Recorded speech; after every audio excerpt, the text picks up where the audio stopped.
할렐루야. 2020년 7월 26일 주일 청년 예배에 나오신 우리 청년 예배자 여러분들을 진심으로 환영하고 축복합니다. 제가 이번 주 중에 좀 제 스스로를 좀 점검할 만한 뭔가 사례 일이 있었는데 제 안에 진짜 사랑이 얼마나 있는가를 좀 점검을 해봤어요. 그러다가 사랑에 대해서 좀 생각을 하다가 제가 섬기고 있는 주일학교 부서에 한 학생이 10살 넘게 차이 나는 나이 차이가 좀 많이 나는 동생 같은 친구가 저한테 뭐라고 어떤 질문을 한 적이 있었냐면, 선생님은 사랑이 뭐라고 생각하세요? 라는 질문을 카톡으로 받은 적이 있어요. 여러분 나이에서 10살 정도 넘게 차이 나는 친구가 그런 질문을 하면 정말 당황스럽거든요. 순간적으로. 그리고 그 친구가 좀 그런 질문을 하는 애가 전혀 아니에요. 제가 섬기면서 그 친구한테 질문이란 걸 처음 받아봤는데 처음 받은 질문이 그거였어요. 그러니까 한참을 고민을 하다가 좀 단순하게 생각을 해봤어요. 좀 이렇게 좀 의미를 전달을 어떻게 하면 좋을까 생각하다가 그 사랑에 그러니까 반대되는 말을 한 번 더 이중 부정을 하면 되겠다라는 생각이 좀 들었거든요. 그냥 그때 마음으로 얘기를 했던 건, 선생님이 생각했을 때 사랑은 절대 미워할 수 없는 거야 라고 그냥 얘기를 했거든요. 그 순간에 이번 주에 제 삶에서 그 사랑에 대한 걸 생각하다가 제가 그렇게 예전에 대답했던 게 또 생각이 났어요. 그러면서 뭔가 사랑이라는 건 정말 그냥 그런 것 같더라고요. 미워하고 싶어도 미워지지가 않는 거.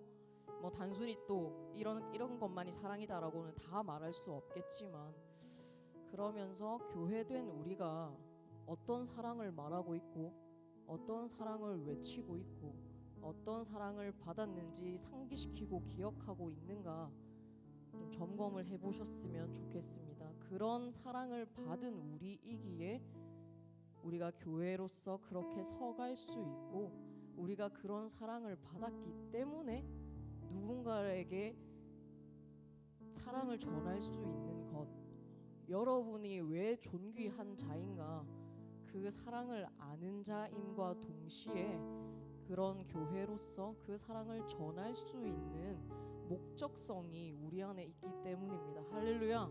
우리 시간 좀 다 같이 자리에 일어나셔서요, 교회된 우리를 어떻게 부르셨는가, 하나님께서는 우리 보고 어떻게 살아가라 하시는가, 좀 그 음성에 귀를 기울이시면서요 하나님 앞에 나아가셨으면 좋겠습니다. 할렐루야. 우리 찬양 시작하기 전에 앞뒤 좌우로 이렇게 고백 서로 인사하며 축복하며 나아갑시다. 당신은 교회입니다. 당신은 교회입니다. 당신은 교회입니다. 당신은 교회입니다. 당신은 교회입니다. 할렐루야.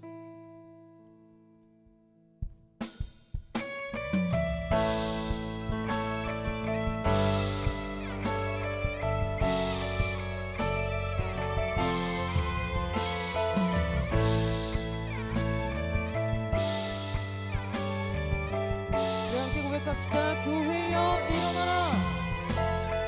교회여 일어나라. 주께서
시간 교회된 우리를 세우신 주님 너무나도 감사를 드립니다.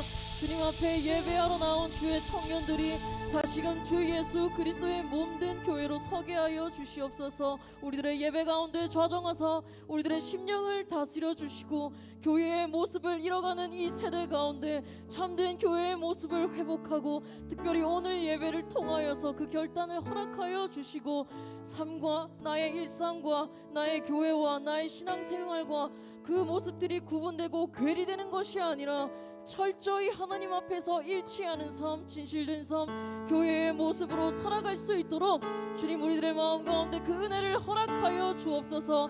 우리들의 말과 행동이 예수 그리스도의 말과 행동과 같게 하여 주시고 예수 그리스도께서 실천하셨던 사랑이 우리들이 실천하는 사랑이 될 수 있도록 주님 우리들의 삶 구석구석 역사하여 주시옵소서. 주님을 찬양하며 나아갑니다. 주님만을 경배하며 나아갑니다. 주님만을 예배하며 나아갑니다. 우리들의 예배에 온전할 수 있도록 주님 붙들어 주옵소서. 모든 것 감사드리며 살아계신 예수 그리스도의 이름으로 기도드립니다. 아멘. 할렐루야. 그 주님 앞에 감사와 큰 영광의 박수 들어주십시다. 주님 찬양합니다. 주님 찬양합니다. 주님 찬양합니다.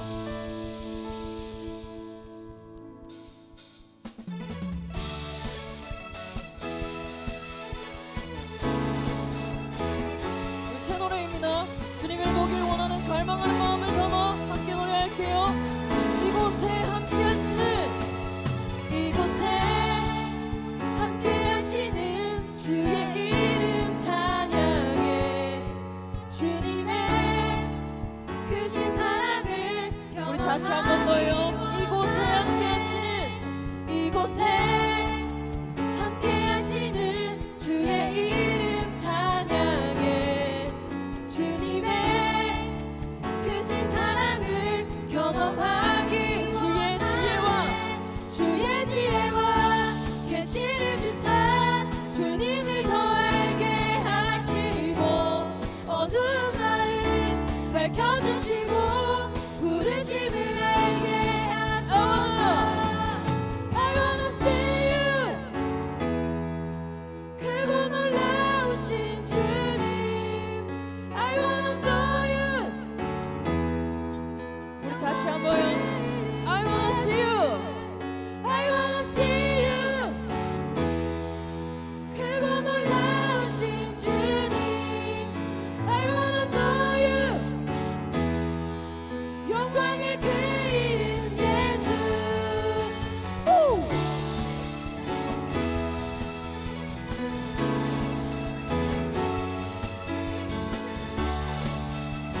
우리 이절로 고백할게요.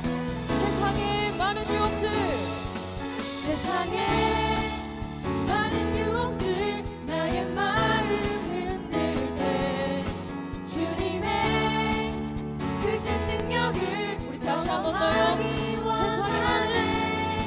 세상에 많은 유혹들 나의 마음 흔들 때 주님의 크신 능력을 경험하기 주의 지혜와 계시를 주사 주님을 더 알게 하시고 어두운 마음 밝혀주시고 우리 같은 부분 다시 한 번 더요. 주의 지혜와 계시를 주사 주님을 더 알게 하시고 어두운 마음 밝혀주시고 부르심을 알게. 할렐루야. I wanna see you. 크고 놀라우신 주님 I wanna know you. 우리 다시 한 번 더요. I wanna see you. I wanna see you. 크고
위대하신 하나님이십니다. 할렐루야.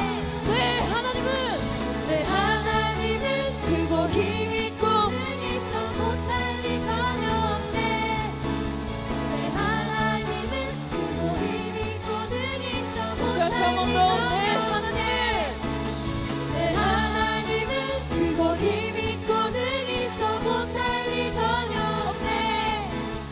내 하나님은 크고 힘있고 우리 마지막으로요. 못할 일 내 전혀 하나님은 크고 내 하나님은 크고 힘있고 능히서 못할 일 전혀 없네.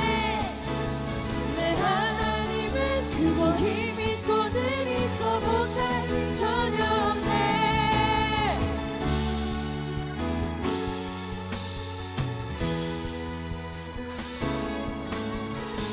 신실하신 주님, 은혜의 하나님, 우리들의 찬양을 받으소서. 우리 왕되신 주님 앞에 다시 한번 나가서 큰 영광을 박수를 드립시다. 왕되신 주님, 우리들의 고백과 찬송을 받아주옵소서. 존귀하신 주님만 높여드립니다. 할렐루야.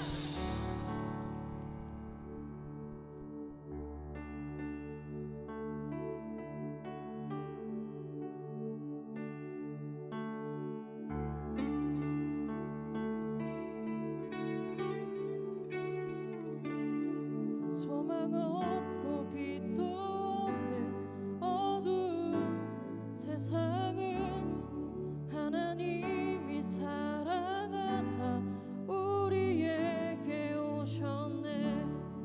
예언하신 약속대로 말씀이 육신되어 하늘 영광 버리시고 이 땅으로 오셨네.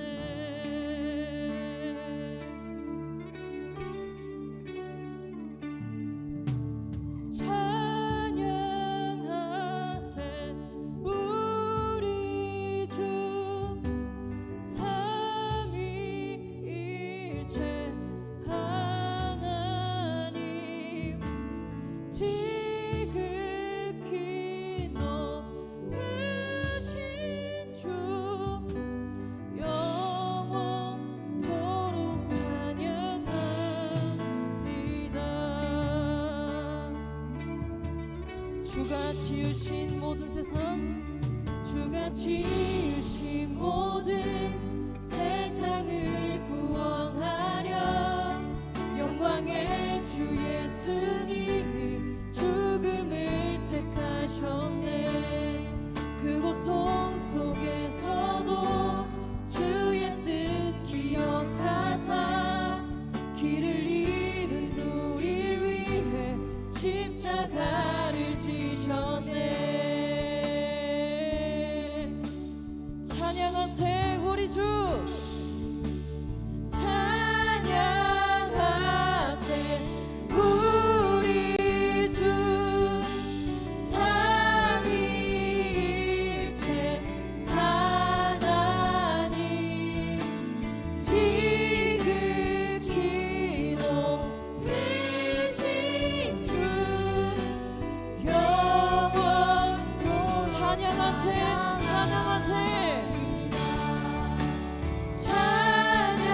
찬양하세 우리 주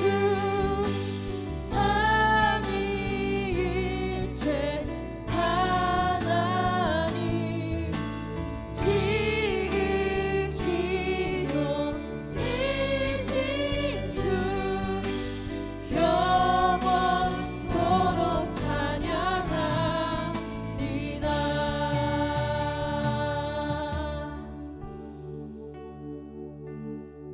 부활하신 그 아침 닫힌 무덤 열리고 죽임당한 어린 양 죽음을 이기셨네. 생명의 길 되시는 그리스도를 통해 아버지께 오는 자 모두의 주가 세우신 교회, 주가 세우신 교회 성령이 이끄시네. 영원한 주의 복은 무너지지 않으리.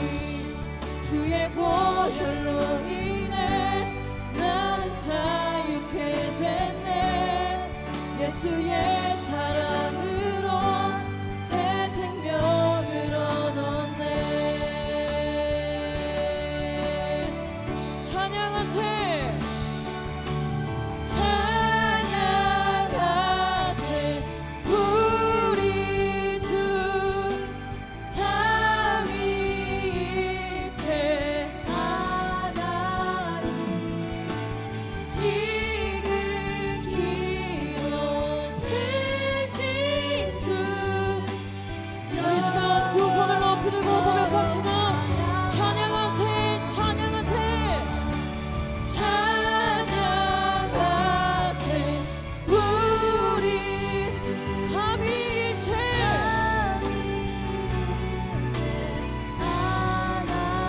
지극히 높으신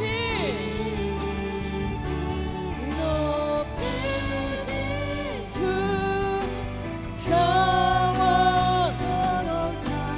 찬양하세 찬양하세 찬양하세 우리 주 삼위일체 하나님 지극히 높으신 주 영원토록 찬양하세 찬양하세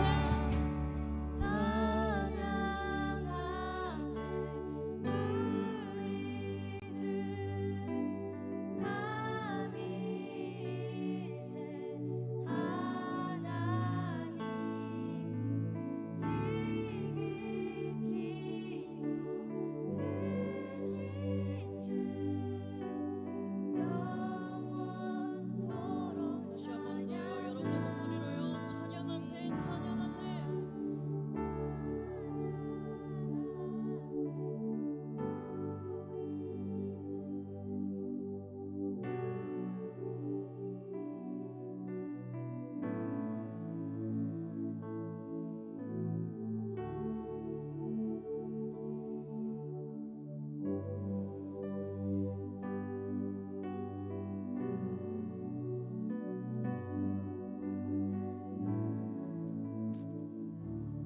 우리가 밤낮을 쉬지 않고 그분의 성품을 칭찬하고 찬양해도 다 표현 못할 너무나도 최고의 위격을 가지신 최고의 성품을 자랑하시는 하나님 아버지, 우리가 감히 주의 말씀을 듣기 위해 모였습니다.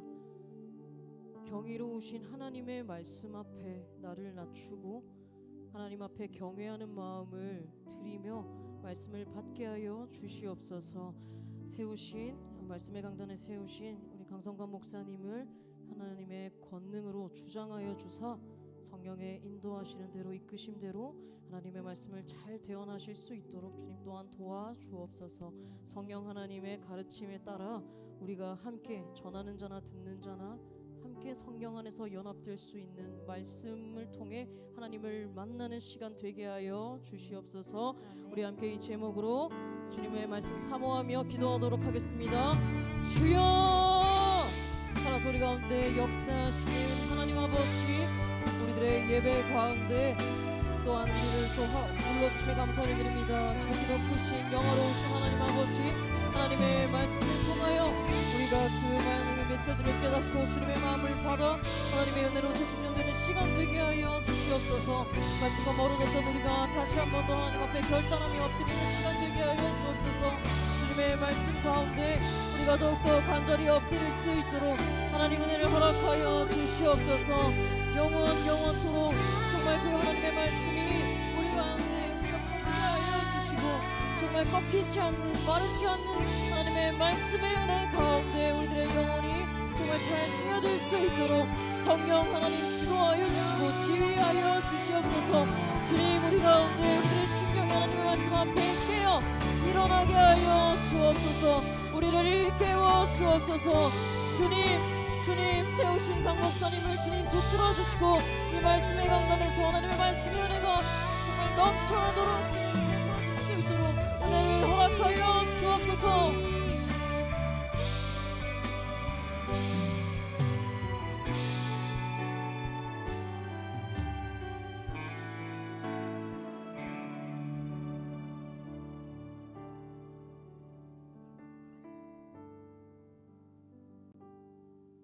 기도하겠습니다.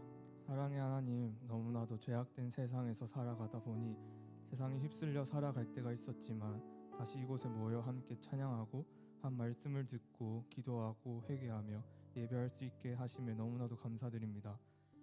요즘 교회는 세상의 수칙을 지키며 모이기에 힘쓰고 있지만 세상의 일을 이마저도 방해하고 억압하려 하고 있습니다.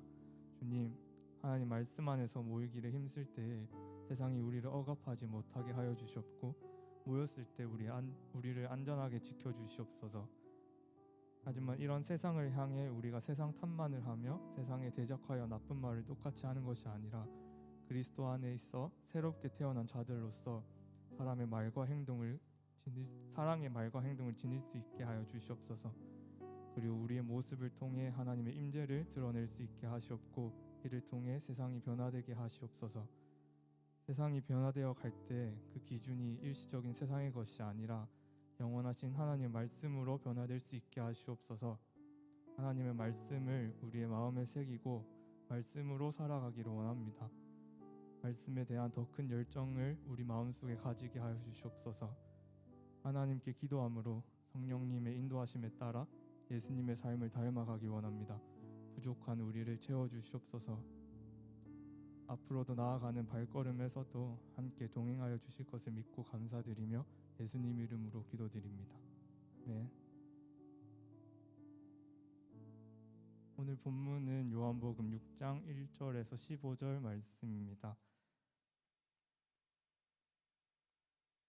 요한복음 6장 1절에서 15절 말씀입니다. 제가 가진 성경으로는 신약 152면에 있습니다. 다 찾으신 줄로 알고 함께 읽도록 하겠습니다. 그 후에 예수께서 디베랴의 갈릴리 바다 건너편으로 가시매 큰 무리가 따르니 이는 병자들에게 행하시는 표적을 보았음이더라. 예수께서 산에 오르사 제자들과 함께 거기 앉으시니 마침 유대인의 명절인 유월절이 가까운지라. 예수께서 눈을 들어 큰 무리가 자기에게로 오는 것을 보시고 빌립에게 이르시되 우리가 어디서 떡을 사서 이 사람들을 먹이겠느냐 하시니 이렇게 말씀하심은 친히 어떻게 하실지를 아시고 빌립을 시험하고자 하심이라. 빌립이 대답하되 각 사람으로 조금씩 받게 할지라도 200데나리온의 떡이 부족하리이다.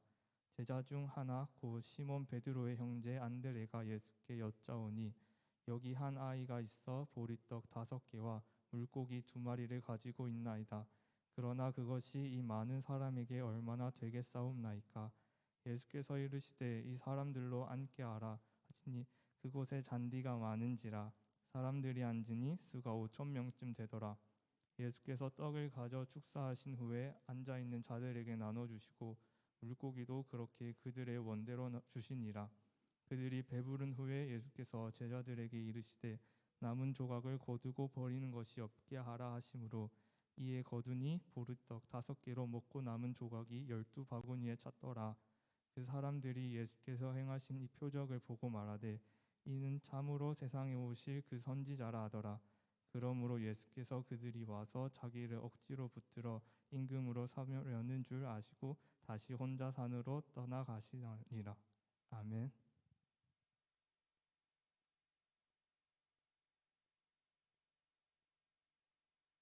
할렐루야. 네, 한번 우리 옆에 지체들과 인사할까요? 네, 서로 바라보시면서 주님의 이름으로 축복합니다.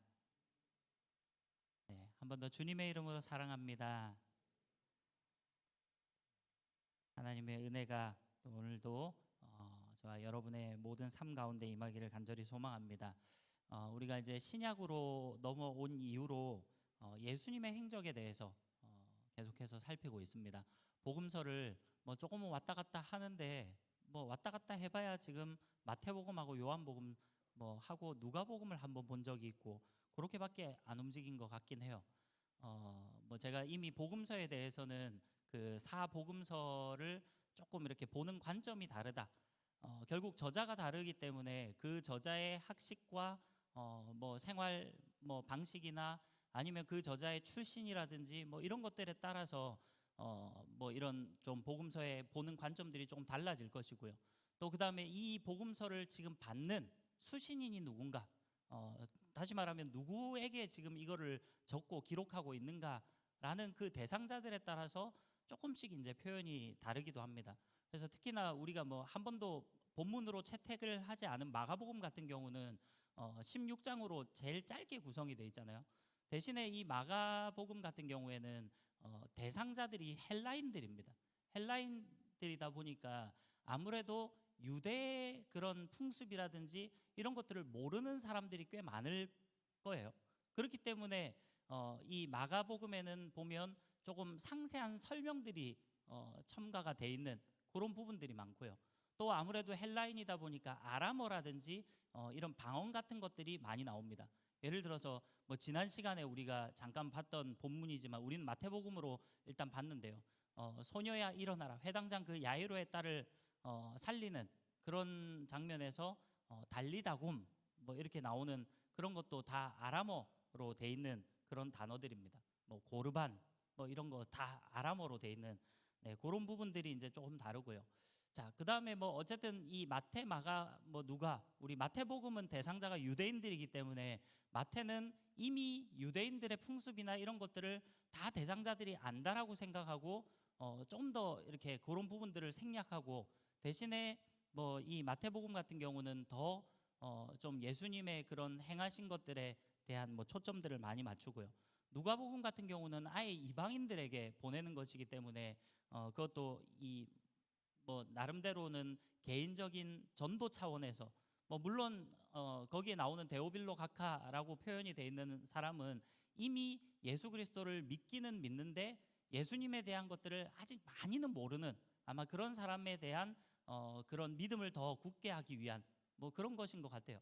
자, 그리고 오늘 우리가 이제 또 다시 한번 요한복음을 보는데요. 자, 이 요한복음은 사도 요한, 예수님의 12 제자 중에 한 사람이자 예수님의 사랑받던 제자라고 불려지는 이 요한이 기록을 한 것입니다. 그래서 특별히 우리가 이 복음서를 보다 보면 특별히 예수님의 제자 중에서도 베드로와 야고보와 요한 이 세 사람은 아주 중요한 순간에 늘 함께 있었던, 예수님과 함께 있었던 그런 장면들을 많이 목격을 합니다.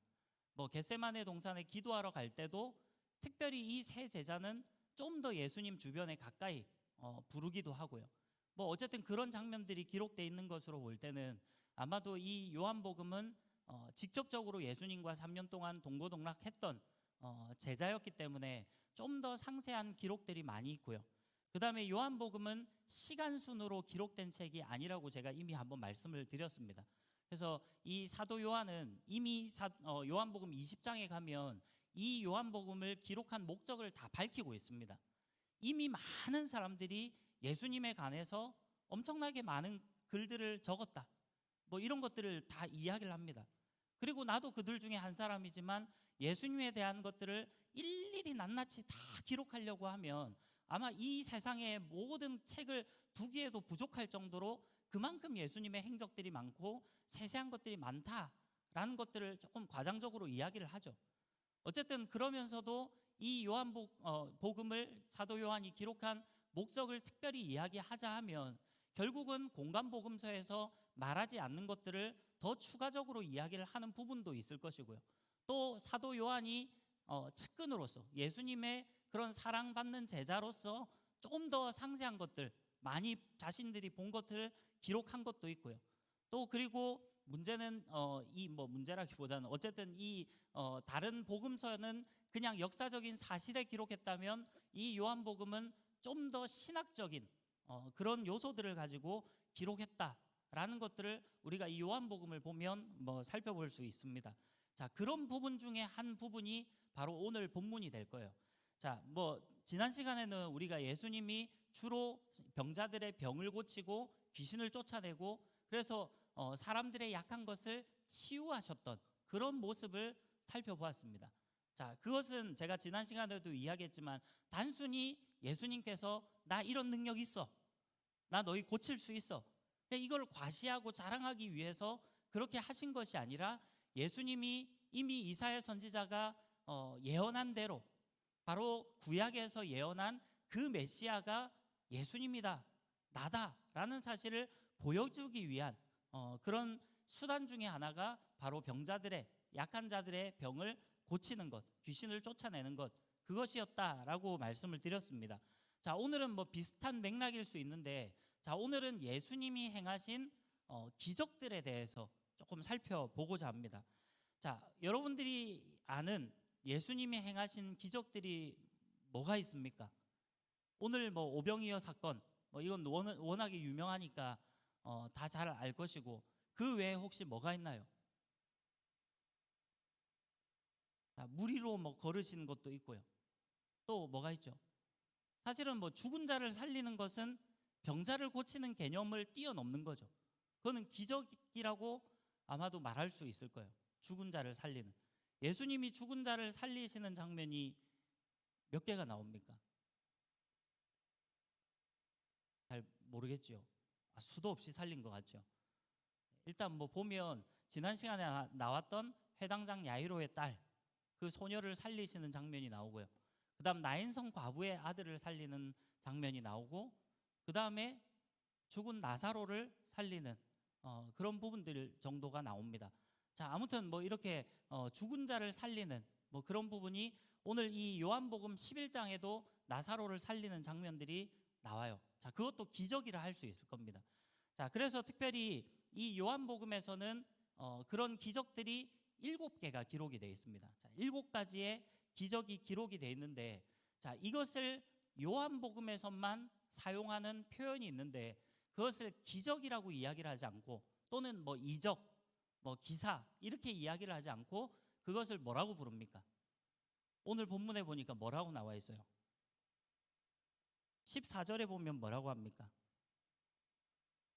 네, 표적이라고 이야기를 해요.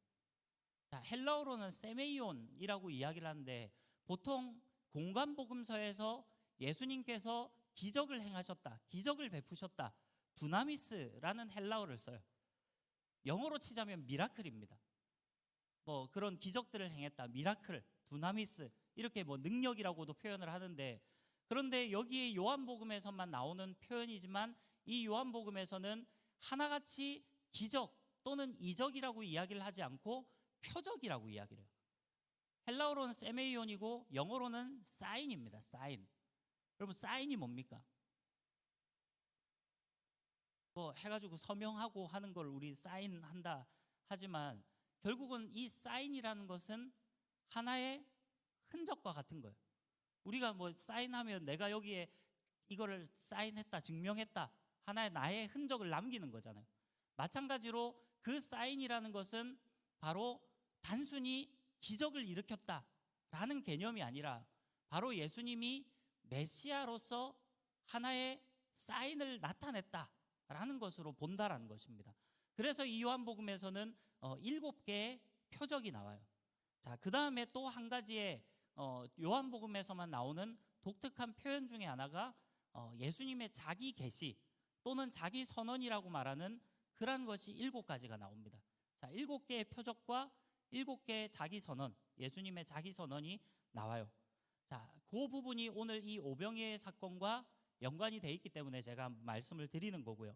뭐 어차피 오늘 이 기적에 대해서, 뭐 표적에 대해서 뭐 우리가 다 일일이 살펴볼 수는 없기 때문에 조금 종합적으로 말씀을 드리면서 다른 본문을 선택하지 않고 제가 오병이어의 사건을 택한 이유는, 본문으로 택한 이유는 다른 게 아니라 공관복음서까지 다 포함해서요.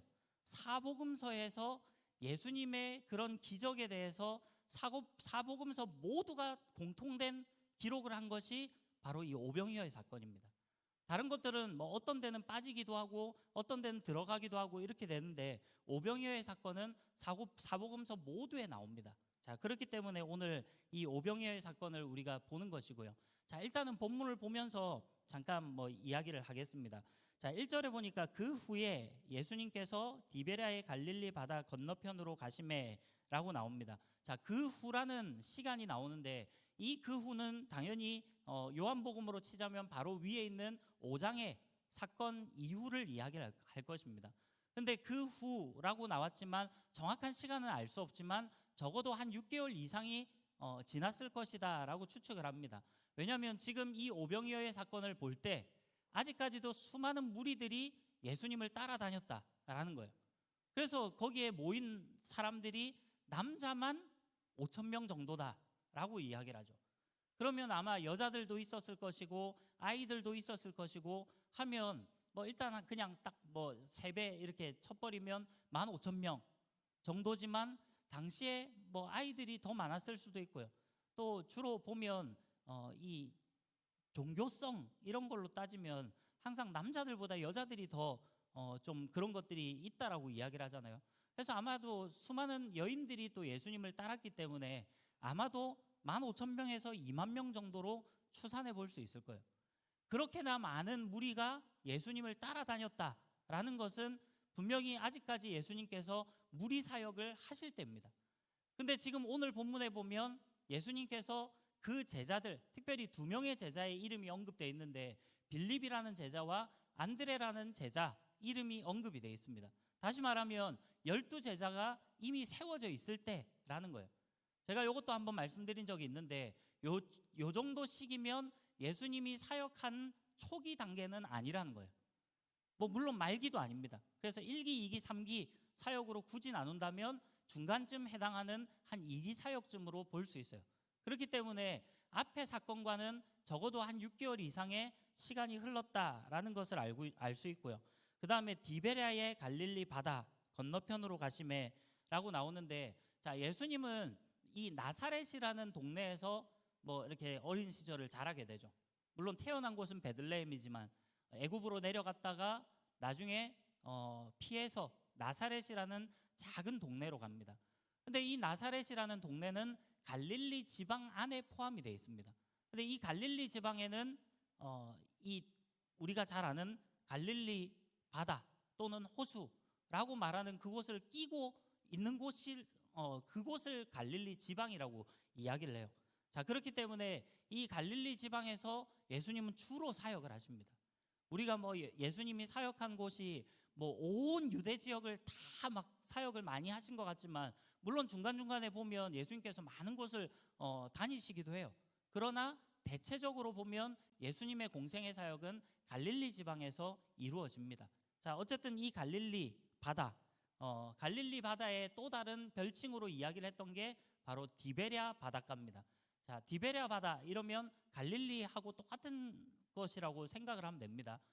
그리고 제가 한번 말씀드렸지만 갈릴리는 원래 바다가 아닙니다. 호수입니다. 갈릴리 호수인데 호수가 워낙 크기 때문에 그 당시 이 안쪽 지방에 바닷가 쪽 말고 안쪽 지방에 살았던 사람들은 거기도 워낙에 넓으니까 마치 바다처럼 느꼈었던 거예요. 그래서 호수라는 단어를 쓰지 않고 바다라는 단어를 쓸 때가 자주 등장을 합니다. 자, 아무튼 그 건너편으로 가셨다. 다시 말하면 갈릴리에서 한참 사역을 하셨을 때다라는 것을 이야기하는 것이고요. 자, 2절에 보니까 큰 무리가 따르니 이는 병자들에게 행하시는 표적을 보았음이러라. 자, 예수님께서 계속해서 많은 병자들을 고치셨다라는 것을 우리는 여기서 또 확인할 수 있습니다. 지난 시간에도 우리가 많은 병자를 치유하셨던 그 예수님에 대해서 살펴보았는데요. 예수님은 그냥 한번 일시적으로 하루 이틀 아니면 일주일 정도 뭐 한 달 특집으로 그렇게 탁 하고 이제 치유는 더 이상 안 한다, 이제 다른 거 한다, 이게 아니라 예수님은 사역하는 내내 계속해서 하나님의 말씀을 가르치고 천국 복음을 전파하시고 많은 사람들의 병을 고치는 이 사역들을 계속해서 꾸준히 해왔다라는 거예요. 자, 어쨌든 그런 사역들을 통해서 지금 수많은 사람들이 예수님을 따라다녔다라는 거예요. 다시 말하면 예수님이 상당히 인기 있는 그런 사람이 되었다라는 겁니다. 자, 그러면서 3절에 보니까 예수님께서 산에 오르사 제자들과 함께 거기 앉으시니, 자, 산에 오르사, 뭐 산에 올랐다라는 것은 여러 가지 이유가 있을 수 있지만 일단은 예수님께서 뭐 기도하러 가셨다. 기도할 때 보통 예수님 산으로 올라가셨죠. 뭐 그런 것으로 볼 수도 있지만 뭐 우리가 산상수훈, 뭐 산상보훈 그것을 아시겠지만 수많은 무리들이 있을 때에는 이 뭐라 그래야 될까요? 만약에 지금 여기에 있는 사람을 한 15,000에서 2만 명으로 추산해 본다면요, 여러분 15,000명, 2만 명이 모이는 집회에서 마이크 없이 그럼 이야기를 하면 그게 잘 들릴까요? 지금 우리 본당에 꽉 다 차 앉으면 몇 명까지 앉을 수 있을까요? 여기 뭐 기껏해봐야 한 뭐 1,500명? 완전 풀로 2층까지 쭉 다 앉으면 그 정도 될 거예요. 근데 만약에 여기에 본당에 가득 앉았다라고 치고요, 거기에 수많은 아이들도 끼어 앉아 있다라고 생각해 보세요. 애들이 좀 떠듭니까? 근데 만약에 제가 마이크 없이 그냥 이렇게 이야기를 한다면 그럼 뭐 그냥 여기서는 잘 들릴 수 있죠. 근데 아이들이 있고 막 서로 이렇게 사람이 많으면 또 이게 흡음이 잘 돼가지고 소리가 멀리까지 울림이 잘 안 돼요. 그러니까 아마도 많은 사람들 앞에서 예수님이 무슨 설교를 하시든지 뭐 복음을 전하시든지 뭐 어떤 것들을 하시든지 그렇게 수많은 사람들이 모였을 때는 대화가 이게 잘 안 될 거예요. 그래서 예수님께서 주로 사용하셨던 방법 중에 하나가 사람들이 무리가 많으면 예수님이 산에 올라가신 거예요. 여기에서 말하는 산은 뭐 우리 계룡산 이 정도 막 정상에 올라가셔서 견우야 뭐 그런 차원은 아니에요. 여기는 아마 조금 언덕 같은 뭐 그런 느낌일 테고, 조금 예수님께서 높은 지형에서 이야기를 하셨다 정도로 이해를 하시면 될 것 같아요. 그래야 좀 더 많은 사람들이 멀리까지 소리가 퍼지고 들릴 수 있었지 않았을까요? 한번 그런 상상해 봤습니까? 이 뭐 한 15,000명, 2만 명이 모였을 때 예수님이 말씀하신 설교를 멀리 있는 사람들이 어떻게 들었을까? 모르겠습니다. 우리 담임 목사님 보면 가능은 할 것 같아요. 저는 제 목청으로는 안 될 것 같은데 저희 담임 목사님 한 번씩 제가 옛날에 여기 문 다 닫아놓고 뭐 이 수요 예배 때나 뭐 금요 영성 때나 뭐 뒤에서 이렇게 안내 서고 있잖아요, 교역자들이.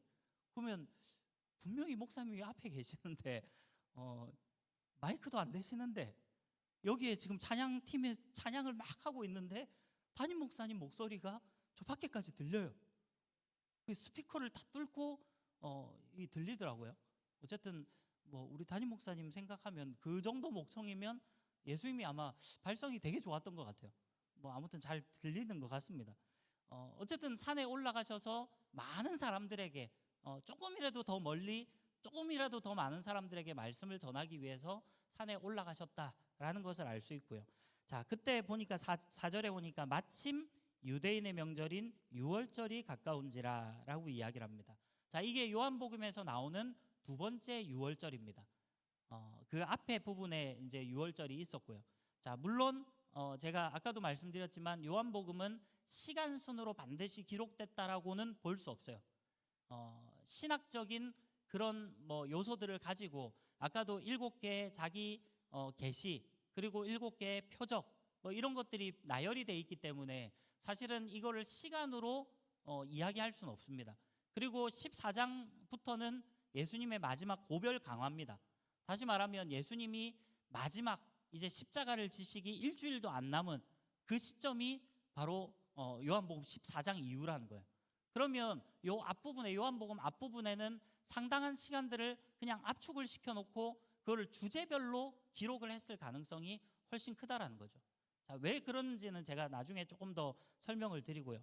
자, 아무튼 두 번째 나오는 유월절인데 이게 공관복음에서는 오병이어의 사건을 기록할 때 마태복음이나 마가복음이나 누가복음에서는 전혀 유월절에 대한 언급이 없습니다. 그러나 이 요한복음에서만 유월절이었다라고 이야기를 해요.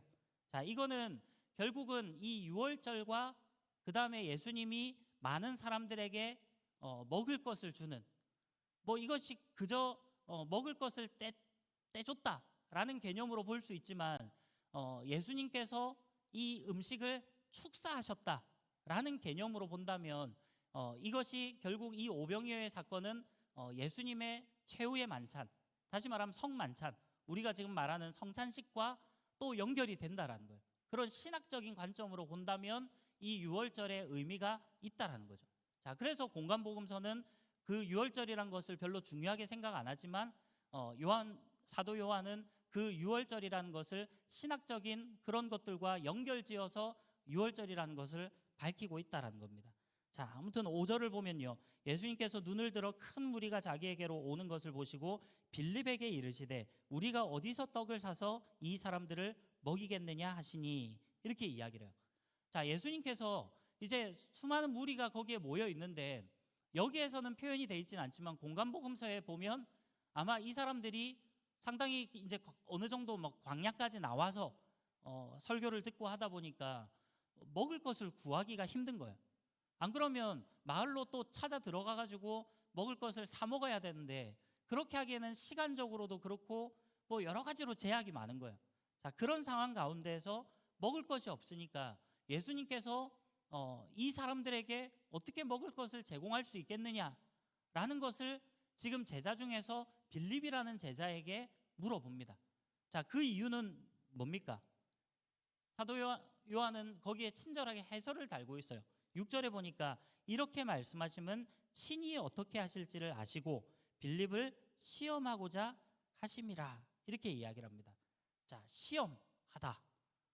예수님 참 못됐네요. 시험도 하시고. 네, 이 시험은 뭐겠습니까? 지금까지 제가 시험이라는 단어를 몇 번을 설명을 드렸는데 이 시험은 뭐겠습니까? 일부러 이 빌립을 뭐라 그럽니까? 이 비속어밖에 생각이 안 나가지고 그냥 갑자기 생각난대요. 창피 주려고, 저는 뭐 그냥 쪽을 주려고, 뭐 쫑크 주려고 뭐 이렇게 생각했는데, 창피 주려고 이렇게 하셨을까요? 제자의 마음을 상하게 하시려고? 아니죠. 그거는 그런 시험이 아닌 거예요.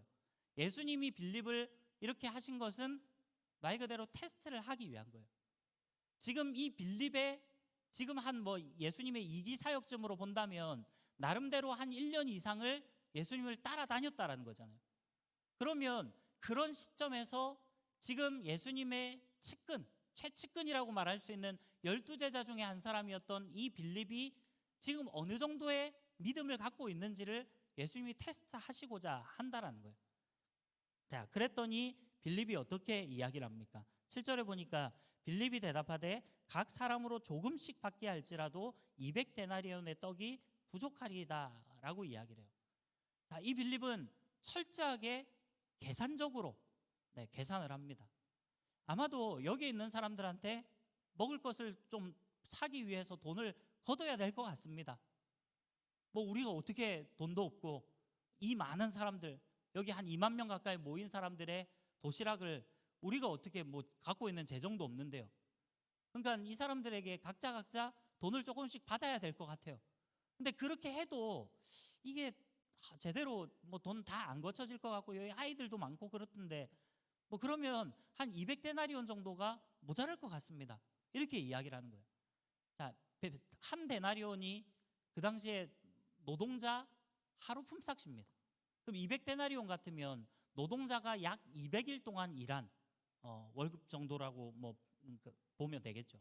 그러면 꽤 많습니다. 오늘날 뭐 일당을 얼마 잡을까요? 한 7만 원, 8만 원?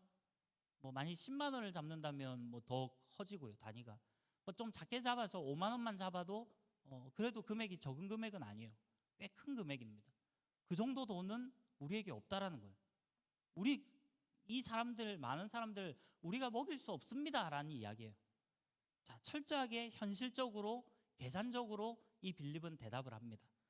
자, 그러니까 8절에 보니까 제자 중 하나 곧 시몬 베드로의 형제 안드레가 예수님께 여짜오되 여기 한 아이가 있어 보리떡 5개와 물고기 2마리를 가지고 있나이다.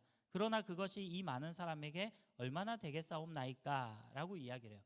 자, 갑자기 옆에 있던 안드레가 오지랖을 떱니다.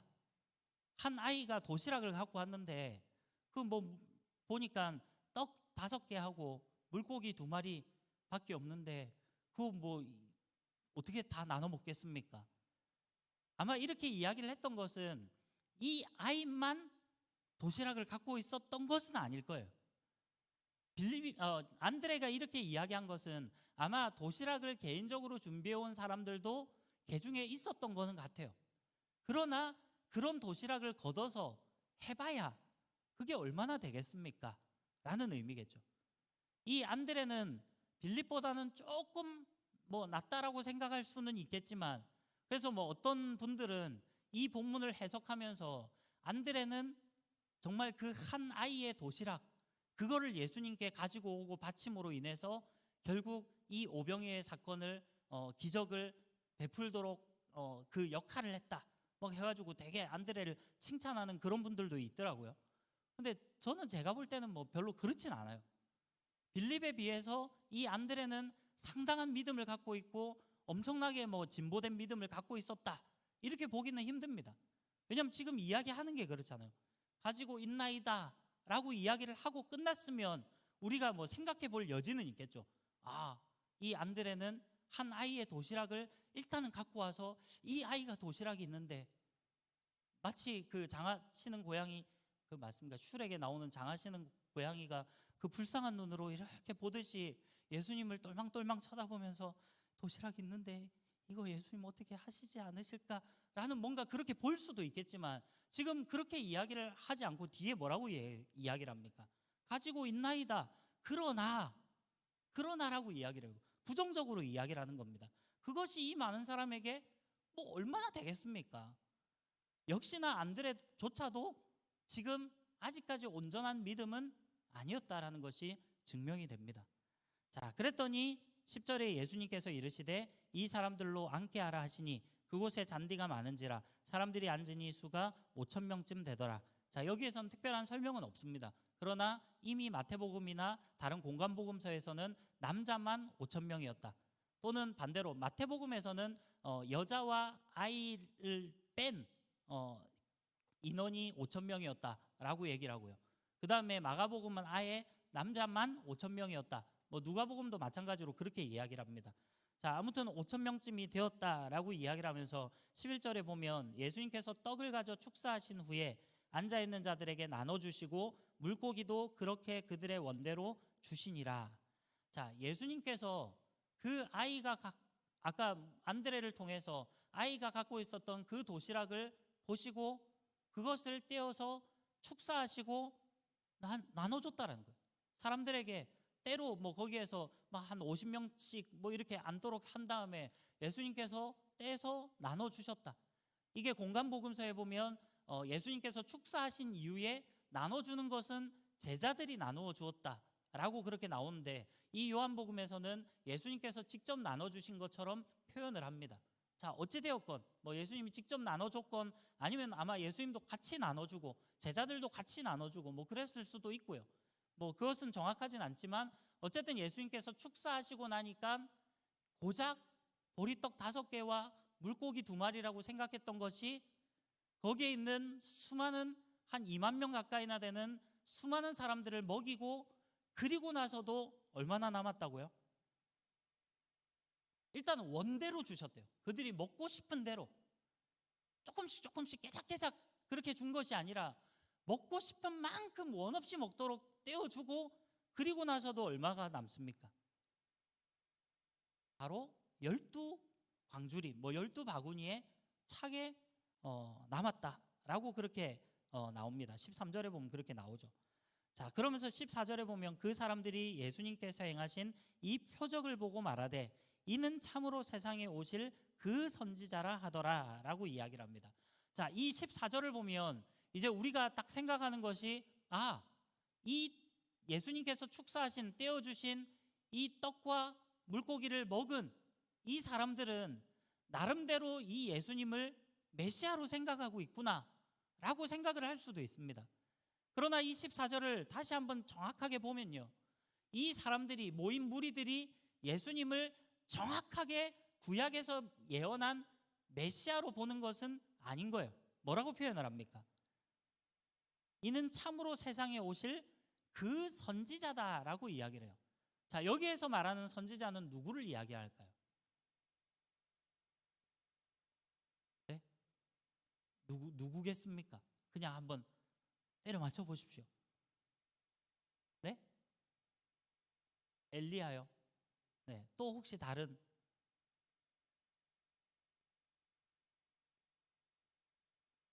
네. 여기에서는 모세를 의미하는 거예요. 그 선지자. 자, 참고로 모세가 뭐 그 당시에 출애굽했던 그 시대의 뭐 민족의 지도자라고 볼 수도 있지만, 이미 구약에서도 이 모세를 선지자라고 지칭하는 부분들이 있습니다. 자, 결국은 왜 그 선지자라고 했을 때 왜 모세를 사람들이 예수님을 보면서 구약의 그 모세를 떠올렸을까요? 왜 그랬을까요?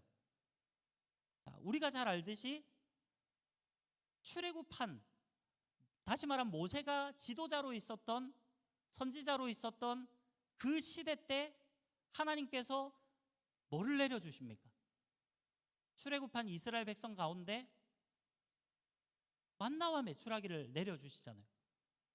광야에서 먹고 살 게 없잖아요. 광야에서 뭘 먹고 살 겁니까? 그러니까 예수님께서 하나님께서 출애굽한 이스라엘 백성들에게 이 모세 선지자, 모세 지도자를 통해서 결국 만나를 내려주신 거예요. 그래서 이스라엘 백성들이 그 광야에서도 40년 동안이나 만나와 메추라기를 먹고 살아갈 수가 있었습니다. 지금 이 예수님 시대 때 그곳에서 예수님이 나눠주시는 그 떡과 물고기를 먹은 사람들은 어떻게 이런 놀라운 기적들이 일어날 수 있지? 이것은 마치 우리 조상들 때 그 출애굽한 우리 조상들이 광야에서 하나님이 만나와 메추라기를 내려주셨던 그거와 똑같은 거 아니겠나? 그러면 적어도 이 예수라는 이 청년은, 이 사람은 그 당시에 민족의 지도자였고 정말 위대한 선지자였던 모세가 아닐까? 그렇게 지금 생각을 하고 있다라는 거예요. 다시 말하면 이 사람들이 나름대로 자기들끼리는 뭐 성경을 보면서 성경에서 말하는, 구약에서 인용하는 그러한 사람이 왔다라고 생각을 하지만 이것은 정확하게 표현을 하면 정말로 참된 메시아로서 예수님을 바라본 것이 아니라 바로 정치적인 우리 민족을 이끌어줄 지도자, 이렇게 생각했다라는 거예요. 그래서 15절에 보면 뭐라고 얘기를 합니까? 그러므로 예수님께서 그들이 와서 자기를 억지로 붙들어 임금으로 삼으려는 줄 아시고 다시 혼자 산으로 떠나가시니라 라고 이야기를 해요. 자, 예수님께서 그들이 예수님을 임금 삼으려고 한 거를 아셨다라는 거예요. 여기서 임금은 뭐겠습니까? 이 당시가 무슨 시대입니까? 로마 제국 시대잖아요. 로마 제국 시대고 제국 시대다 보니까 이 갈릴리 지역 또는 더 확장해서 유대 땅은 그 당시에 헤롯이 분봉왕으로서 이 유대 땅을 다스리고 통치하고 있던 시대입니다. 그러면 예수님이 어떻게 임금이 될 수 있을까요? 왕이 될 수 있을까요? 그 당시에 만약에 예수님을 왕으로 추대했다면 이 사람들은 다 로마 제국, 로마의 황제, 그 당시에 티베리우스 황제에 대한 반역입니다. 그러면 이 사람들이 임금을 삼는다라는 의미 자체가 그냥 의미로 볼 때는 왕으로 삼는다라고 해석할 수 있지만 다시 말하면 민족의 지도자로 삼겠다라는 거예요. 모세와 같은 그런 위대한 민족의 지도자로 이 예수라는 사람을 삼읍시다. 그러면 우리가 마치 우리 조상들 때 그 광야에서 출애굽한 그 광야에서 만나와 메추라기를 먹고 살았듯이 우리도 이 사람만 있으면, 이 사람이 우리의 지도자가 되면 먹고 사는 문제는 해결될 것 같아요 라는 이야기예요. 요즘에 점점 부동산 정책도 힘들다 그러고 막 먹고 살기 힘들고 청년들이 지금 청년들 세대가 힘들다 하는데 그럴 때 우리 예수님과 같은 그런 지도자가 있다. 그럼 사실 사람이 다 살 때 걱정과 고민하는 문제가 다 그런 거 아니겠습니까? 다 먹고 사는 문제잖아요. 어떻게 하면 내가 좋은 직장 갈까? 이것도 좋은 직장을 가는 게 목표가 아니라 좋은 직장을 감으로 인해서 내가 어쨌든 돈을 벌고 좋은 가정을 꾸리고 그래서 그냥 잘 먹고 잘 살기 위한 세상 사람들의 기준은 그것이잖아요. 물론 우리 크리스찬들은 그것을 뛰어넘어야 됩니다. 그러나 우리도 세상 속에서 살아가다 보니까 우리도 모르게 우리의 관심사가 자꾸 세상 쪽으로 가는 그럴 때가 많아요. 지금 이 무리들이 보인 태도가 그거란 이야기입니다. 어떻게 하면 잘 먹고 잘 살까? 어떻게 하면 내가 굶어 죽지 않고 힘들이지 않고 잘 살아갈 수 있을까? 근데 예수님을 딱 보니까 이 사람만 우리가 믿고 따라가면 굶어 죽지는 않을 것 같다. 먹고 사는 문제 이 사람 지도자로 세우고 나아가면 우리 다 해결될 것 같아 라는 마음이 이 무리들 가운데 들었다라는 거예요. 예수님은 이미 그것을 아시고 사람들이 예수님을 지도자로 삼으려고 하는 것을 아셨기 때문에 그 자리를 피하시고 산으로 올라가셨다. 아마 기도하러 가셨겠죠. 그런 내용들이 오늘 본문의 내용입니다. 자, 그러면 우리가 결국 오늘 이 오병이어의 사건을 통해서 깨달아야 될 것은 무엇입니까? 보통 이 오병이어의 사건을 보면서 공간복음서를 주로 보다 보면 예수님께서 이 정도의 능력을 행하실 수 있는 위대한 분이시다. 우리가 주로 내리는 결론들이 그런 거예요. 예수님은 정말 위대하신 분이었다. 예수님은 이만한 수많은 사람들을 먹이시고 또 죽은 자를 살리시고 무리를 걸으시고 폭풍도 잠잠케 하시고 그런 엄청난 기적을 베푸시는 능력의 사람이었다. 이것에 관심을 많이 가집니다. 그러나 오늘 오병이어의 사건이 사실 성경에서 보여주고자 하는 것이 무엇이냐라는 거예요. 그것은 다른 것이 아니에요. 바로 예수님이 생명의 떡이시고 예수님이 바로 메시아이고 예수님이 곧 하나님이시다. 하나님의 아들이시다. 그것을 보여주기 위한 하나의 사건이었다라는 겁니다. 그런데 그 당시의 사람들은 그것에 포커스가 맞춰진 것이 아니라 예수님이 행하셨던 그 기적 자체에만 관심이 있었다는 거죠. 자, 오늘 이 뒤에 사건을 보십시오. 자, 이제 예수님께서 물 위로 걸으시는 사건도 그 뒤에 나오고요. 자, 그리고 나서 25절 이후에 보면, 자, 6장 25절을 보니까 바다 건너편에서 만나 랍비여 언제 여기 오셨나이까 하니 예수님께서 대답하여 이르시되 내가 진실로 진실로 너희에게 이르노니 너희가 나를 찾는 것은 표적을 본 까닭이 아니요 떡을 먹고 배부름 까닭이로다 라고 이야기를 해요. 예수님은 이미 이 무리들의 마음을 정확하게 알고 계셨습니다. 당신들이 지금 나에 대해서 열광하는 것, 지금 나를 따라다니고 이렇게 수많은 무리들이 정말 무리지어서 나를 따라다니는 것, 이것은 당신들이 나를 진정한 메시아, 진정한 하나님의 아들로서 나를 생각하는 것이 아니라 그저 내가 떼준 그 떡과 물고기 그런 것들을 보고 그 표적을 보고 그 기적을 보고 나를 따르는 것이다 라고 이야기를 합니다. 자, 그러면서 뭐라고 이야기를 합니까? 27절에 보니까 썩을 양식을 위하여 일하지 말고 영생하도록 있는 양식을 위하여 하라. 이 양식은 인자가 너희에게 주리니 인자는 아버지 하나님께서 인치신 자니라 라고 이야기를 해요. 자, 이 무리에게 예수님께서 교훈하십니다. 썩을 양식을 위하여 일하지 말고 영생하도록 있는 양식을 위하여 하라. 무슨 이야기겠습니까? 여러분, 우리는 이 땅에서 살아갈 때 먹고 사는 문제 중요하죠. 제가 중요하지 않다라고 이야기하는 게 아닙니다.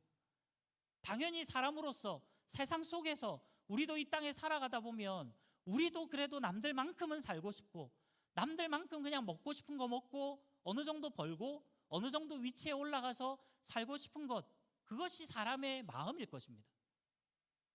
누구나 다 그러기를 원하죠. 누구나 잘 살기를 원해요. 누구나 할 수만 있다면 더 좋은 배우자 만나기를 원하고 할 수만 있으면 더 좋은 내가 대학에 가기를 원하고 할 수만 있으면 더 좋은 직장에 가기를 원하고 할 수만 있으면 더 성공하고 싶고 더 명예로운 자리로 나아가기를 원하는 것이 그게 사람의 마음이라는 거예요. 크리스찬들은 다릅니까? 여기 있는 여러분들의 마음은 다릅니까? 아마 다르지 않을 거예요. 그러나 지금 예수님께서 말씀하신 것이 무엇입니까? 그것을 위해서 살아가지 말라는 거예요. 우리가 이 땅 가운데 살아가는 것은 정말 하나님께 대한 그런 사명감으로 살아가는 것이지 그저 세상 사람들과 똑같이 어떻게 하면 잘 먹고 잘 살까? 어떻게 하면 내가 성공할 수 있을까? 이게 우리의 인생의 목적이 아니라는 거예요. 그럼 우리가 이 땅 가운데 살아가는 인생의 진정한 목적은 하나님을 영화롭게 하고 하나님을 영원토록 즐거워하는 것입니다. 하나님을 찬양하고 하나님께 경배하고 하나님을 예배하고 그리고 하나님께 받은 사명, 복음을 전하고 정말 이 땅을 거룩한 하나님의 나라로 그렇게 만들어 가는 것, 그것이 우리 믿는 자들이 받은 사명이라는 거예요. 태초의 사람이었던 아담과 하와에게 하나님께서 무슨 명령을 하십니까? 우리가 보통 문화 명령이라고 이야기를 하는데, 생육하고 번성하고 땅을 정복하라, 땅에 충만하라, 모든 것을 다스리라는 거예요. 그게 무슨 의미겠습니까? 하나님의 대리자라는 거예요. 그럼 우리가 그냥 세상 사람들처럼 어떻게 하면 잘 먹고 잘 살까? 좀 표현이 죄송하지만 그렇게 그냥 비굴하게 살다가 그저 그냥 잘 먹고 잘 사는 것에 그렇게 살다가 죽는 것, 그게 하나님이 우리를 향한 하나님의 계획이나 뜻이 아니라는 겁니다. 썩을 양식을 위하여 일하지 말고 정말 영원토록 있을 그 생명의 양식을 바라보고 살아가라는 거예요. 한때 두때 뭐 잘 먹고 잘 산다고 되는 게 아니라는 거예요. 생명의 떡, 영원한 우리의 양식인 그 예수 그리스도를 우리의 마음에 모시고 우리가 그분을 먹고 마신다라는 표현을 쓰는 게 성만찬 아닙니까? 성찬식 아닙니까? 예수님의 살을 먹고 예수님의 피를 마신다. 이것 때문에 초대교회에서는 오해를 해가지고 이 예수쟁이들, 이 그리스도인들은 식인종들이다, 사람의 살을 먹고 사람의 피를 마시고 이 사람들은 나쁜 사람들, 그리고 초대교회에서 자매를 자매라고 하고 형제를 형제라고 하고 그랬더니 어디 가족도 아닌데 저끼리 다 형제라고 자매라고 이 족보도 없는 사람들 막 그러면서 기독교인들을 핍박하기 시작하는 거죠. 그건 나중에 후대의 일이지만 어쨌든 이런 성찬식, 예수님과 우리가 연합하는 것, 이것이 너무나도 중요한 것이다라는 것을 이야기하는 거예요. 자, 그러면서 28절에 그들이 묻되 우리가 어떻게 하여야 하나님의 일을 하오리이까? 그랬더니 29절에 이렇게 이야기를 합니다. 예수님께서 대답하여 이르시되 하나님께서 보내신 이를 믿는 것이 하나님의 일이니라 하시니. 자, 예수님께서 이야기하신 것은 다른 게 아니에요. 어떻게 하면 우리가 하나님의 일을 할 수 있습니까? 다른 게 아니라, 어려운 게 아니라 바로 하나님이 보내신 이를 믿는 것이래요. 쉽게 이야기하면 예수님 믿는 것이, 예수님 잘 믿는 것이, 예수님 말씀대로 행하는 것이, 그게 바로 하나님의 일이라는 거예요. 사랑하는 우리 청년 여러분, 우리가 이 땅 가운데 살아가면서 정말 우리가 하나님의 일들을 감당해야 된다라는 것은 어쩌면 너무 멀리 있는 너무 어려운 것이 아니라 정말 작은 것에서부터 출발할 수 있다는 거예요. 우리가 하나님을 잘 믿고 하나님 예수 그리스도를 나의 구주로 나의 하나님으로 믿고 그 말씀대로 행하고 실천하고 따르고, 그것이 바로 우리가 하나님의 일들을 행하는 것이다 라고 지금 이야기를 합니다. 그러면서 뭐라고 얘기를 합니까? 30절에 그들이 묻되 그러면 우리가 보고 당신을 믿도록 행하시는 표적이 무엇이니까? 하시는 일이 무엇이니까? 기록된 바 하늘에서 그들에게 떡을 주어 먹게 하였다 함과 같이 우리 조상들은 광야에서 만나를 먹었나이다. 예수님께서 이르시되 내가 진실로 진실로 너희에게 이르노니 모세가 너희에게 하늘로부터 떡을 준 것이 아니라 내 아버지께서 너희에게 하늘로부터 참떡을 주시나니 하나님의 떡은 하늘에서 내려 세상에 생명을 주는 것이니라. 그들이 이르되 주여 이 떡을 항상 우리에게 주소서. 예수님께서 이르시되 나는 생명의 떡이니 내게 오는 자는 결코 줄이지 아니할 터이요 나를 믿는 자는 영원히 목마르지 아니하리라. 그렇게 이야기를 합니다. 자, 여기에서 이 35절이 바로 예수님의 자기 계시 또는 자기 선언입니다. 이게 7개의 표현이 나오는데 나는 무엇이다 라는 거예요. 헬라어로는 에고 에이미라고 이야기를 하고요. 영어로는 I am이라고 합니다. 뭐 우리 보통 I am a boy, I am a student, 뭐 뒤에 갖다 붙인 대로 나는 무엇이다 라는 거잖아요.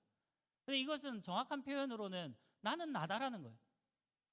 즉 다시 말하면 예수님이 하나님이시라는 거예요. I am who I am, 내가 나다, 이 표현을 하고 있는 것입니다. 그 중에서 오늘 이 6장에서 나오는 표현은 바로 내가 생명의 떡이라는 거예요. 생명의 양식이다. 내가 바로 생명의 양식이다. 나를 먹는 자는 영원히 살겠다라는 표현을 지금 쓰고 있는 겁니다. 자, 이것이 지금 아까 요한복음에 제가 7개의 표현이 있고 7개의 표적이 나온다라고 그랬는데 모든 7개의 표적과 모든 7개의 자기 선언이 다 맞아지는 것은 아닙니다. 물론 조금씩의 차이는 있지만 대체적으로 요한복음에서 신학적으로 기록됐다, 주제별로 기록이 됐다라고 할 수 있는 사안들은 요한복음을 가만히 보면 이런 표현들이 나오고 나면 항상 예수님께서 그것에 연관된 표적을 행하시거나 아니면 반대로 표적을 행하신 이후에 예수님께서 자기 선언을 하시는 그런 내용들이 주로 나옵니다. 예를 들어 나중에 8장 같은 데 가면 소경의 눈을 뜨게 하는 뭐 그런 내용들이 나오고 나서 나는 세상의 빛이라 그렇게 이야기를 해요. 여러분, 소경은 장님입니다. 보지 못한 사람이에요. 보지 못하면 컴컴합니다. 근데 예수님께서 내가 바로 세상의 빛이다 라고 말씀하시면서 소경의 눈을 뜨게 하시는 거예요. 그리고 요한복음 11장에 가면 나사로를 살리는 유명한 장면이 나오죠. 죽은 자를 살리는 장면이 나옵니다. 그러면서 예수님께서 자기 선언을 어떻게 하십니까? 우리가 잘 아는 유명한 구절 뭐라고 합니까? 나는 부활이요 생명이니 나로 말미암지 않고는 아버지께로 올 자가 없느니라. 그거를 거기서 이야기를 하는 거예요. 다시 말하면 죽은 자를 살리시고 나서 내가 바로 부활이다 라는 거예요. 그러면 나사로를 살린 것은 어떤 의미겠습니까? 예수님께서 왜 나사로를 살렸을까요? 야, 나 죽은 자도 살릴 수 있는 이런 엄청난 능력 갖고 있다. 그 능력 과시하려고 살린 겁니까? 아니라는 거예요. 내가 바로 부활이다 라는 것을 예표하기 위한 표적이었다는 거예요. 그렇기 때문에 요한복음에서는 이것을 미라클, 두나미스로 보지 않고 이것을 세메이온, 사인으로 본다는 거예요. 내가 메시아라는 그 사인을 이 표적을 통해서 예수님께서 행하시고 그리고 나서 예수님께서 자기 선언, 자기 계시를 하고 있는 거예요.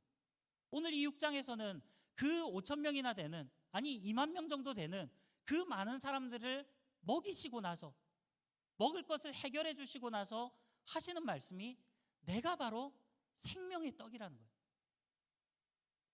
결국은 우리가 이 땅에서 뭐 몇 끼 굶으면 힘들죠. 아니 한 끼만 굶어도 여러분들 힘들죠. 금식하라 그러면 마음이 힘들죠. 시험 들죠. 그러나 뭐 사실 몇 끼 굶어도 사람이 바로 죽지는 않습니다. 뭐 설마 뭐 또 죽는다 치더라도 뭐 어쨌든 이 땅에 먹고 사는 문제는 뭐 중요하지 않다라는 게 아니라 뭐 그런 차원이지만 우리가 생명의 떡 대신 예수님을 먹지 못한다면 결국 우리는 영원한 하나님의 나라 천국에 들어갈 수 없다라는 거예요. 예수님과 연합하지 않으면 예수님의 그 살을 먹고 피를 마신다, 성만찬, 그것을 이야기할 때 아까 의미적으로 이야기를 했지 않습니까? 예수님과 연합한다라는 거예요. 우리가 예수님과 연합하지 않으면 우리는 하나님의 나라에 들어갈 수가 없다라는 거예요. 그래서 예수님이 그것을 지금 이야기하기 위해서 이 오병이어의 사건, 이 기적을 베풀어 주시고 이것이 하나의 표적으로서 내가 바로 생명의 떡이다 라는 것을 말씀하고 계시는 겁니다. 결국 이 생명의 떡이 무엇이라고 얘기를 합니까? 이 생명의 떡은 결국 하나님의 말씀이라고 이야기를 해요. 여러분, 결국 우리가 예수님과 연합할 수 있는 그 방법, 뭐 수단이 있다면 그것이 무엇일까요? 결국 이 땅 가운데서 우리가 하나님의 말씀으로 나아간다라는 거예요. 하나님의 말씀을 내가 믿고 의지하고 그 말씀대로 행할 때 그것이 우리가 진정으로 예수님의 살을 먹고 예수님과 연합하는 그런 것이 된다라는 거예요. 사랑하는 우리 청년 여러분, 예수님 믿는다라는 것은 제가 여러 번 강조하지만 그냥 이론으로, 그냥 내 머리로, 그냥 내 감정으로 나는 예수님 믿어. 그래, 나 어릴 때부터 모태신앙으로 자랐고 어릴 때부터 단 한 번도 나 주일날 결석해 본 적도 없고 늘 주일에는 여기 나와서 예배 드리고 있어. 그럼 그것이 내가 예수님을 믿는다라고 말할 근거는 아니라는 거예요. 우리가 정말로 예수님 믿는다라는 것은 바로 하나님의 말씀대로 우리가 행하고 그 말씀을 나의 삶에 적용시키고 그 말씀을 정말로 내 마음속에 품고 그렇게 나아갈 때 우리가 바로 하나님의 말씀대로 행하는 것이고, 그것이 생명의 떡이신 그 예수님을 우리가 먹는, 다시 말하면 예수 그리스도와 연합하는 그러한 진정한 삶을 살아가는 것이다 라는 겁니다.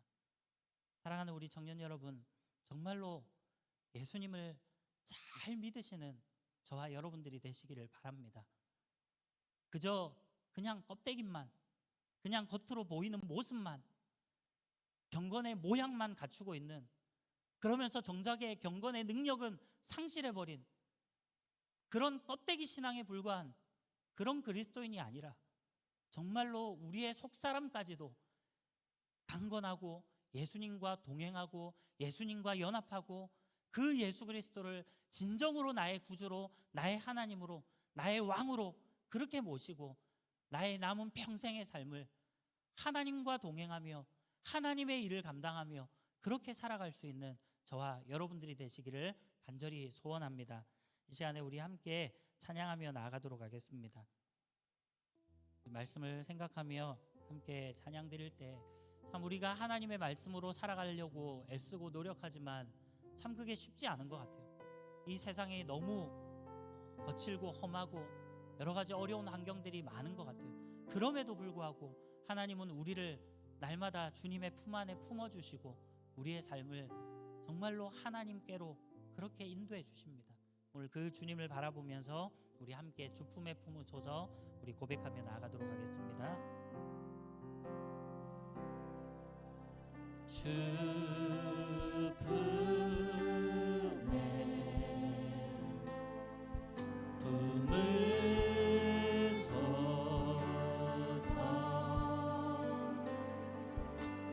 능력에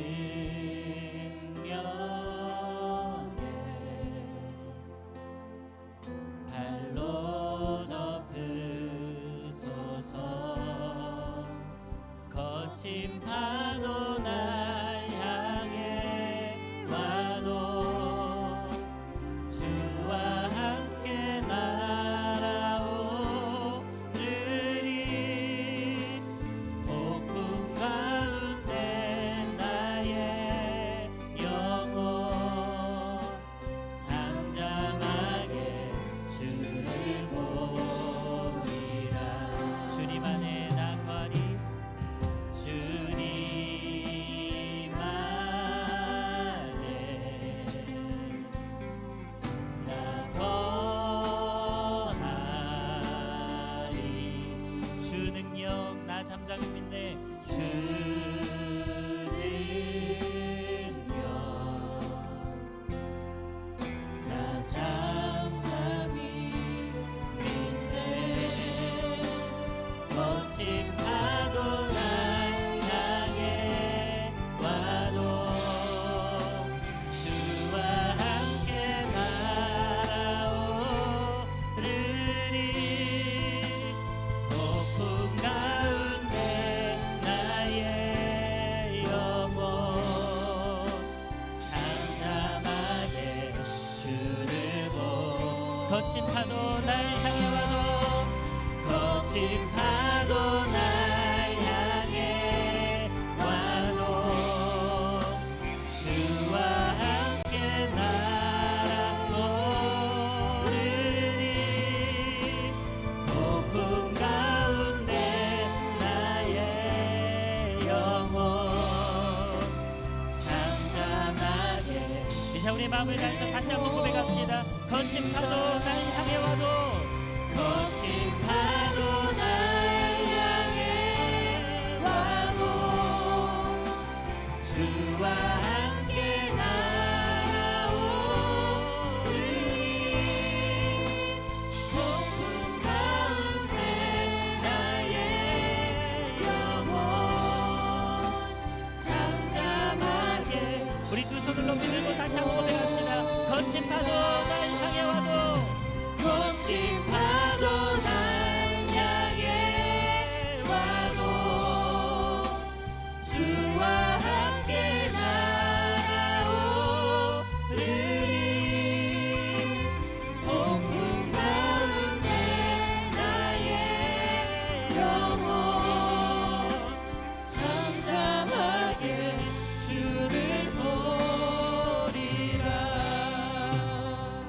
함께 기도하며 나갑시다.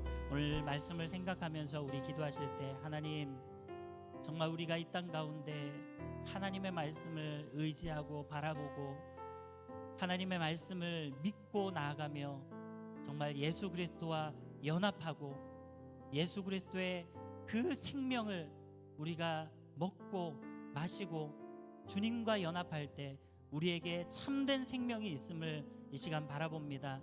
아버지 하나님, 정말 이 당시에 그렇게 많은 기적을 바라보고 예수님을 쫓아다녔지만 그저 무리로 남았던 그러한 자들처럼 되지 않도록 우리의 삶을 붙들어 주시옵소서.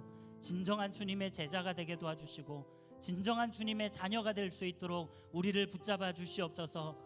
교회 마당터를 밟고 가는 것에 만족하는 우리가 되지 않게 도와주시고 하나님, 정말로 우리의 마음속에 생명의 말씀을 믿고 의지하며 우리의 평생의 삶에 하나님의 일을 감당할 수 있는 그러한 사명자의 삶을 살아갈 수 있도록 우리를 붙들어 주시고 사용하여 주시옵소서. 한번 이 시간에 말씀을 생각하며 우리 다 함께 주님의 성을 한번 부르고 통성으로 기도하겠습니다. 주여, 아버지 하나님 감사합니다. 하나님께서 우리를 사랑하시고 붙들어주시는 애 감사합니다. 아버지 하나님, 생명의 떡 되시고 하나님, 우리에게 정말 말씀으로 역사하시고 인도하시는 하나님, 오늘 이 시간 우리가 그 하나님을 바라보며 나아가기를 원합니다. 예수 그리스도가 정말 이 땅 가운데 생명의 떡이 되어주셔서 우리에게 영원한 생명을 주셨는데 하나님, 이 땅의 많은 사람들은 그 사실을 깨닫지 못하고 그저 이 땅 가운데서 먹고 사라질 만한 그런 세상의 것들을 가지고 정말 그렇게 나아가지 않습니까? 아버지 하나님, 우리 사랑하는 청년들 한 사람 한 사람 그 마음을 붙잡아 주시고 인도하여 주시옵소서. 썩 없어질 양식에 우리의 인생을 그렇게 포기하는 삶이 되지 않게 도와주시고 온전히 하나님을 바라보며 하나님을 의지하며 하나님만을 바라볼 수 있는 그런 우리 사랑하는 청년들 되게 하여 주시옵소서. 진심으로 하나님의 말씀을 정말 우리의 마음속에 품고 그 말씀대로 행하는 삶을 살아가기를 원합니다. 아버지 하나님, 역사하여 주시고 인도하여 주시옵소서. 우리의 모든 삶을 주님 붙들어 주시고 인도하여 주시옵소서. 사랑과 은혜가 풍성하신 하나님, 오늘 이 시간 또 귀한 말씀을 통해서 교훈하시고 또 역사해 주심을 감사합니다. 우리의 생명의 떡 되시고 정말 우리의 모든 것 되시는 주님, 하나님의 아들로서 이 땅의 메시아로서 우리의 구원자로서 이 땅 가운데 오셨는데 정말 그 당시에 많은 사람들은 그런 예수님을 그저 정치적으로 자기들의 필요에 따라서 썩을 양식을 위해 그렇게 나아갔던 모습을 보게 됩니다. 아버지 하나님, 우리 사랑하는 청년들 삶을 붙들어 주시고 인도하여 주셔서 그저 예수님을 쫓아가긴 했으나 결국은 예수님을 온전히 믿지 못했던 그런 무리와 같이 되지 않게 도와주시고 정말 예수님을 평생도록 정말 모시고 예수님을 나의 구주로 하나님으로 믿고 의지하고 이 땅에서 영원한 그러한 생명의 양식 대신 주님을 바라보며 의지하며 영원한 하나님의 나라를 소망하며 나아가는 참된 하나님의 자녀들 되게 하여 주시옵소서. 그래서 우리 사랑한 청년들을 통해서 이 땅이 변화되어지게 도와주시고 우리 청년들이 정말 이 땅 가운데서 빛과 소금의 역할을 감당하게 하시고 하나님, 우리를 통해서 주변에 믿지 않는 많은 청년들도 정말 주님을 믿게 되는 정말 그러한 우리가 복음의 도구로 쓰임받을 수 있는 그러한 은혜로운 자리로 나아갈 수 있도록 우리를 붙잡아 주시옵소서. 아버지 하나님, 우리 청년들의 모든 필요를 채워주시고 이 땅 가운데서 또 결핍이 있어서 하나님을 떠나는 일들이 없도록 도와주시고 아버지 하나님, 온전히 우리가 이 땅 가운데서 하나님이 나의 구주 되시고 왕 되심을 고백하며 믿고 의지하며 우리의 평생의 삶을 하나님을 위해 나아갈 수 있는 우리 청년들의 삶이 되어질 수 있도록 주님께서 모든 것들을 채워주시고 인도하여 주시옵소서. 오늘 이후의 모든 시간 가운데에도 하나님께서 은혜 주시고 함께해 주실 것을 믿고 감사드리며 살아계신 예수 그리스도의 이름으로 기도하옵나이다. 아멘. 방금 한 찬양 다시 한번 더 하시면서 준비하신 예물 드리겠습니다. 주품에 품으소서. 주품에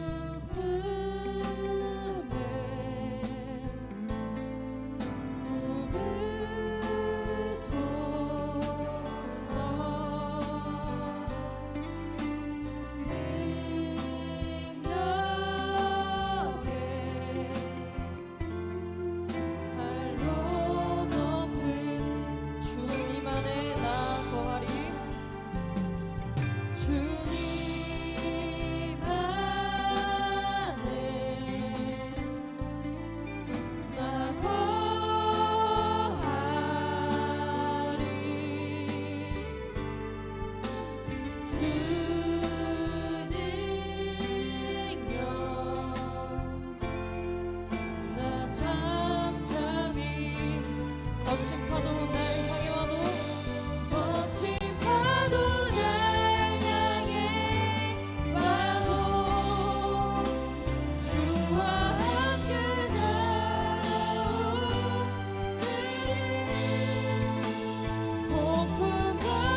사랑과 은혜가 풍성하신 하나님, 오늘 사랑한 청년들 또 이 거룩한 주일을 맞이하여 주님 앞에 나와 찬양하며 경배하며 예배드릴 수 있는 귀한 은혜 주시니 감사합니다. 이 시간 또 우리가 빈손으로 나오지 않고 주님께 귀한 것을 드렸습니다. 주님 받으시고 우리 사랑한 청년들의 삶 가운데 더욱더 풍성한 것으로 갚아주시고 채워주시옵소서. 이 물질이 사용되는 곳에 하나님의 영광이 드러날 수 있도록 도와주시고 생명을 살릴 수 있는 귀한 사업에 사용될 수 있도록 주님께서 축복하여 주시옵소서. 이후에 또 우리가 나아가는 모든 걸음 가운데 함께하여 주시되 특별히 우리 여름 수련회를 기억하여 주시고 우리가 또 주님 앞에 은혜를 누리기를 소원하오니 하나님께서 수련회를 통해 우리 모든 청년들의 심령을 붙들어 주시고 놀라운 은혜로 충만히 채워 주시옵소서. 모든 것 주님께 감사드리며 살아계신 예수 그리스도의 이름으로 기도하옵나이다. 아멘.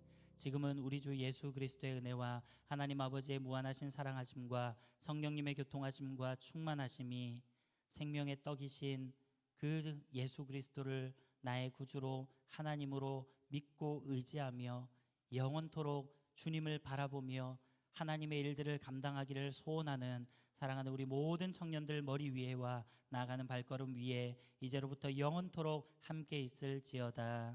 아멘.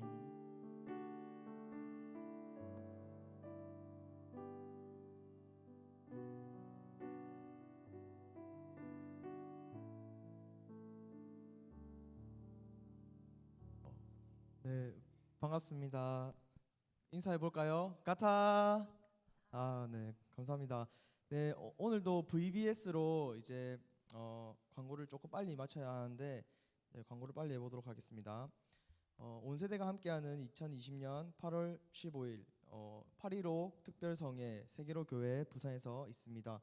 8월 9일에 있으니까 참석하실 분들은 참석해 주시고 이때는 청년부 예배와 온세대 예배가 없습니다. 참고해 주시면 되겠습니다.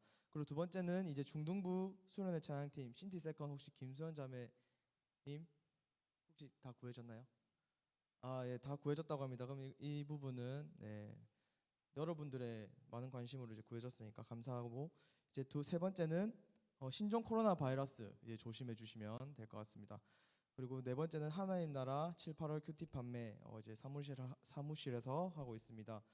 이렇게 마치면 조금 제 시간이 없는 것 같아서 한번 그 N행시를 즉흥해서 이제 한번 받아보려고 하는데 제가 한번 여러분들에게 이제 N행시를 한번 선보이겠습니다. 혹시 제시어 하나 네? 큐티요? 그럼 큐티를 큐티요? 네, 알겠습니다. 큐티 그러면 네, 여러분들께서 운을 띄워주시면 제가 한번 큐티로 이행시를 해보도록 하겠습니다. 큐티 안 하면 T로 할 거야. 여러분들 저희 임원들을 위해서 많이 기도해 주시고 좀 쉽지 않은 자리입니다. 네, 여러분들께서 기도 많이 해주시면 감사하겠습니다. 그럼 다 같이 일어서서 네, 그 구호를 외쳐볼까요?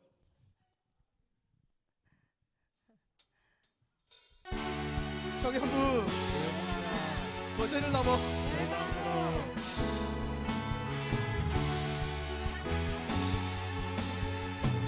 연약한 내 영혼을 연약한 내 영혼을 주를 의지해 신실하신 주님을 내 하나님은 크고 내 하나님은 크고 힘있고는 있어 못할 일 전혀 없네 내 하나님은 크고 힘있고는 있어 못할 일 전혀 없네